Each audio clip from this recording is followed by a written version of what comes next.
Hola, muy buenas tardes, maestro. Soy Víctor Eliseo Portillo Medrano.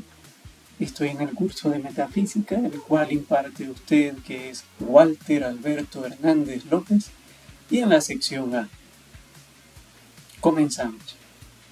Filosofía, cuidado vívido, que interpreta el ser desde su impulso más profundo. ¿Según qué tipo de objetividad y en función de qué carácter ontológico se experimenta y se interpreta el ser humano? El ser en vida. El ser humano se interpreta desde una objetividad implicada, pues vive en el mundo, lo cuida, se preocupa por éste y enfrenta su finitud. Su carácter ontológico es situado, abierto a la realidad y marcado por la esencia constante de la muerte como posibilidad propia. El carácter ontológico del ser humano es dentro del esquema de un estar producido, lanzado, disponible para el mundo y para lo que este mundo habita.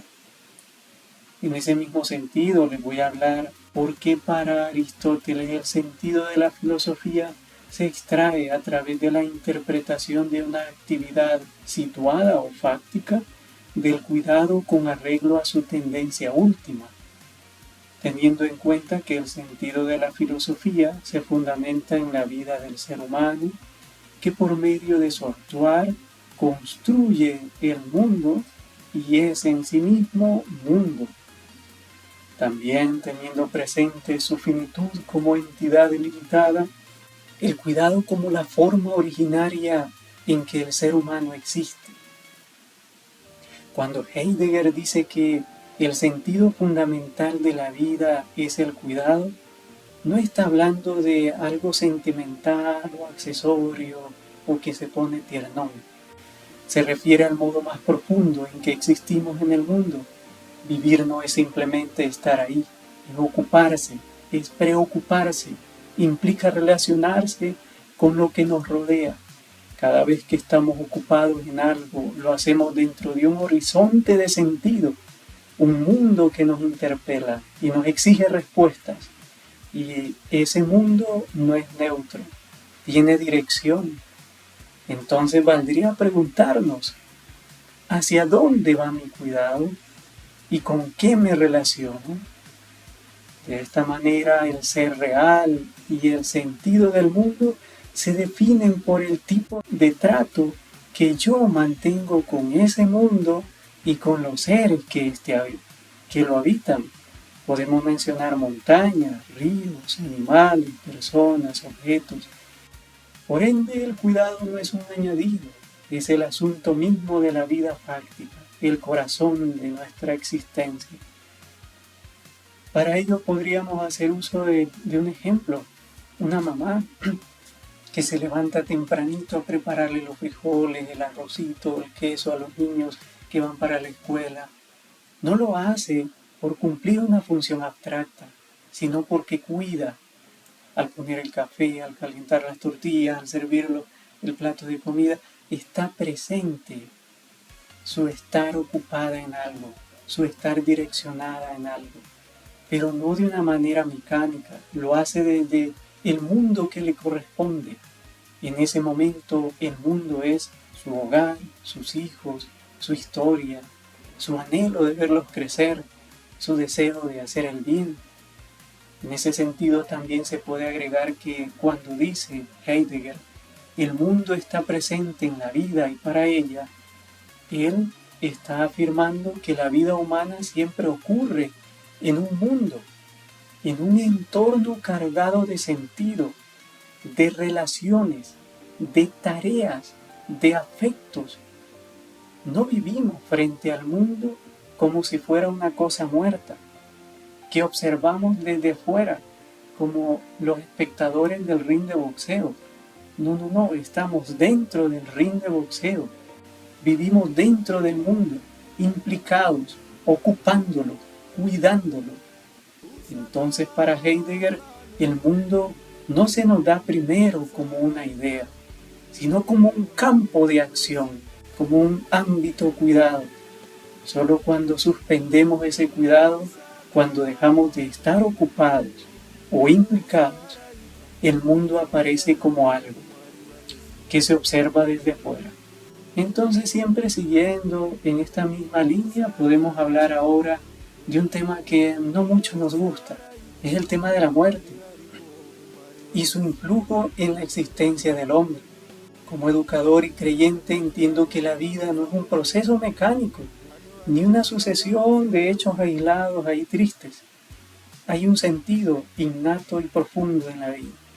Heidegger nos enseña que la vida fáctica es una existencia situada, marcada por el cuidado.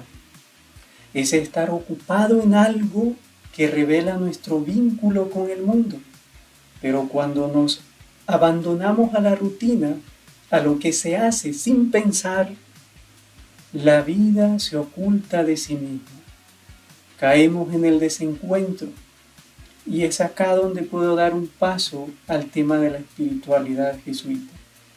Desde la espiritualidad nuestra, este es un llamado al discernimiento, a volver al centro, al corazón que cuida.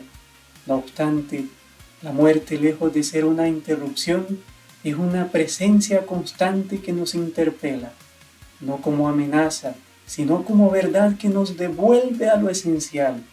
Y la vida, al tener siempre a la vista su fin, se abre a la posibilidad de vivir con autenticidad. Por eso, el cuidado, como actitud espiritual y ontológica, es el camino hacia una vida reconciliada consigo misma y con los demás. Vuelvo a decir, llámense montañas, seres humanos, el aire, los bosques, los ríos, todo lo que existe en este ecosistema global. La muerte entonces se presenta precisamente así como el objeto de cuidado, no como algo que se manipula, sino como algo que nos llama a vivir con autenticidad, a no perdernos en lo inauténtico, a despertar. Desde esta perspectiva, cuidar la vida es también cuidar su finitud. Y eso nos devuelve al corazón mismo de lo que somos. Dado que solo cuando el ser humano reconoce su finitud, su vulnerabilidad, su límite, puede vivir con autenticidad. La muerte, al ser asumida, despierta la vida, la vuelve consciente de sí, la llama a cuidarse, a decidir, a amar. Con respecto a esta idea, puedo mencionar el siguiente ejemplo. Un joven que tiene un accidente de moto prácticamente casi mortal, ya no vuelve a vivir igual. Pues al haber estado cerca de la muerte, toma posesión de ella y la reconoce como parte de su camino. Desde entonces su vida se vuelve más clara, más comprometida, más auténtica. Ya no vive por inercia, sino desde el cuidado, desde el sentido. La muerte, al ser asumida, le devuelve la vida. Claro, hablamos de un joven que sobrevivió a un accidente mortal. Por ende, después de este breve recorrido, podemos concluir que el ser humano vive en el mundo, lo cuida, se preocupa por él y enfrenta esa finitud de la muerte. Pero esta no es una existencia neutra, sino implicada, siempre en relación con lo que nos rodea. Por ende, y por esto es que Heidegger llama a este elemento el cuidado, que refiere a la forma originaria del ser. Además, vimos cómo incluso la muerte, lejos de ser una ruptura, es parte de la vida, una posibilidad constante que nos llama a vivir con autenticidad. Por eso, sin miedo, podemos asegurar que la filosofía nace del cuidado como acción y ser mismo del hombre, de una vida que se interpreta a sí misma desde su límite y su compromiso con el mundo. Muchas gracias.